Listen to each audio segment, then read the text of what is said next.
Hello ဟယ်လိုအမေဒါပါ အော်အေးတာပြော အခုဘန်ခွဲရောက်နေလို့ဘန်ခွဲကဖုန်းနဲ့ဆက်နေတာလေလေမှုတွေကနေကင်းဝေးအောင်တောက်တွေဆင်းမြင့်နေလို့ရတယ်ဆိုလို့အမေအတော့ပါတစ်ခါလေးလုပ်ခဲ့ပြီးလို့လေအမေဖုန်းနဲ့ကြားလာတဲ့ OTP လေးပြောပြပေးပါလား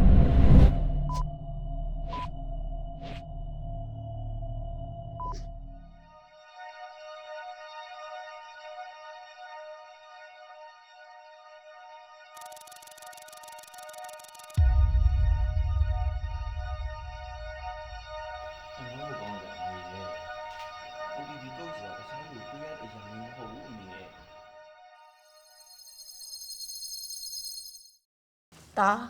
ဒါတွေကတားပဲပြောပြထားတာလေကိုမိသားစုဝင်ဖြစ်နေတော့မပြောပြသင့်ဘူးဆိုဘာလဲอ่ะ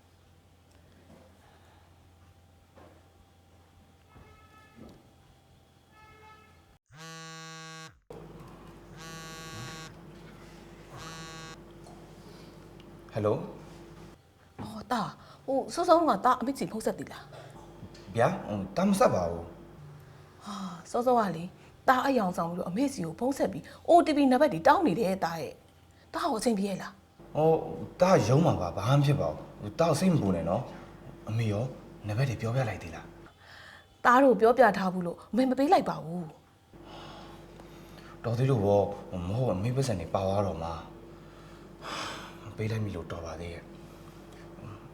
အမေအဲ့ဆိုတာအလုပ်ဆက်လုပ်လိုက်အောင်မယ်နော် အော်အေးဆက်လို့တာဆက်လို့